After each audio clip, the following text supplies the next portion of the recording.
Doing this, America is scarring the dream. And it is trite but urgently true that if America is to remain a first-class nation, she can no longer have second-class citizens.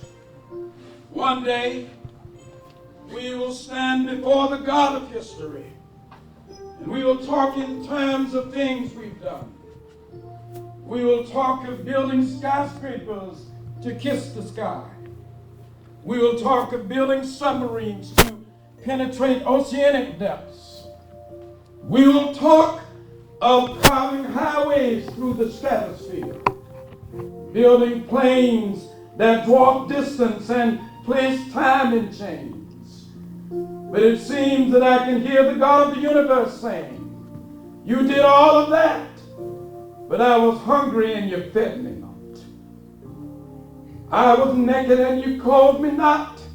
I was devoid of a decent sanitary house to live in, and you provided no shelter for me. Therefore you cannot enter into the kingdom of greatness, but it shall be given them of whom it is prepared." And I know you're asking today, some are asking the civil rights devotees, how long will it take? When will the radiant star of hope be plunged against the nocturnal bosom of the lonely night? How long will prejudice blind the visions of men, darken their understanding, and drive bright-eyed wisdom from her sacred throne? How long will justice be crucified and truth buried? I know you're asking today, how long will it take? Well, it will not be long, because the arc of the moral universe is long, but it bends toward justice. How long? Not long, because Carlyle is right. No lie can live forever. How long? Not long, because James Russell Lowell is right. Truth pressed to earth will rise again. How long? Not long, because William Cullen Bryant is right. Truth forever on the scaffold and wrong forever on the throne.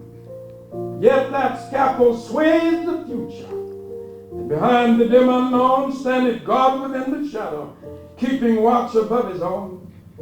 How long? Not long, because the Bible is right. You shall reap what you sow. Now, I've traveled all over this nation, and I've seen the cities where the riots have occurred. And I say to America, the riot is the language of the unheard. America has failed to hear that there are people existing on a lonely island of poverty in the midst of a vast ocean of material prosperity. America has failed to hear the desperate cries of the least of these. And I also hear the desperate expressions of burn, baby, burn. Burn, baby, burn. Well, that's not my slogan. My slogan is build, baby, build. Organize, baby, organize.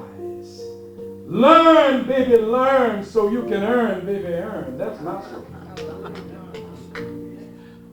Now I want to talk about a time that we went down to Birmingham, Alabama.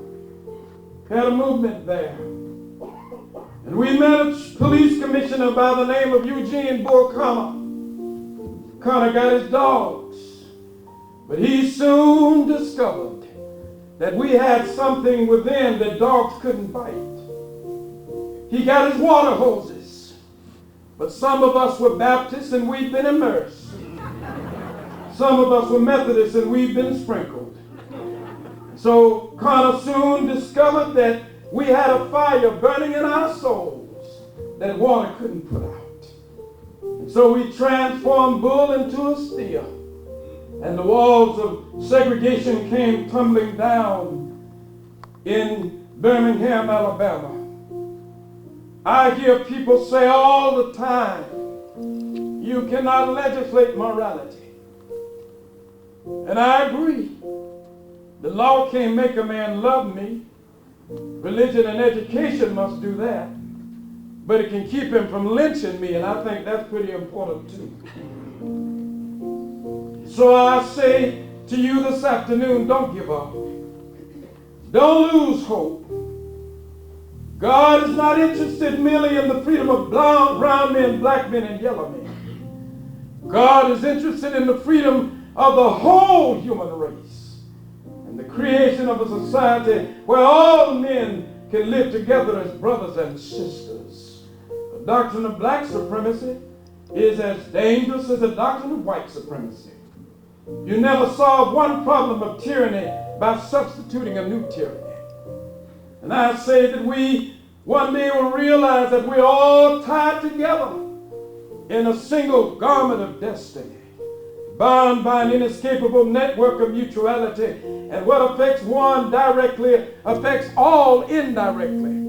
Strangely enough, I can never be what I ought to be until you are what you ought to be, and you can never be what you ought to be until I am what I ought to be.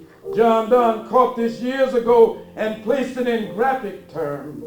No man is an island entire of itself, but each man is a piece of the continent, a part of the man. Therefore never sin for whom the bell tolls. It tolls for thee.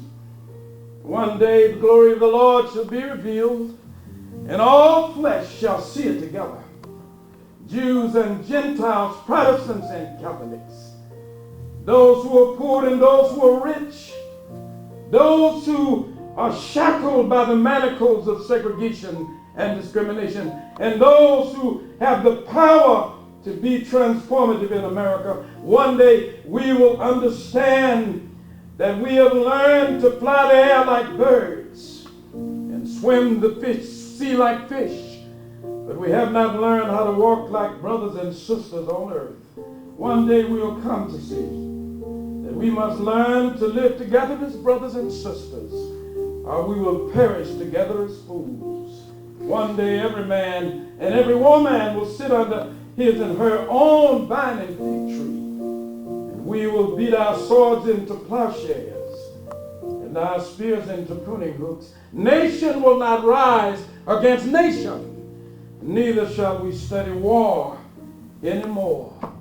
On that great day, the morning stars will sing together, and all of the sons of God will shout for joy.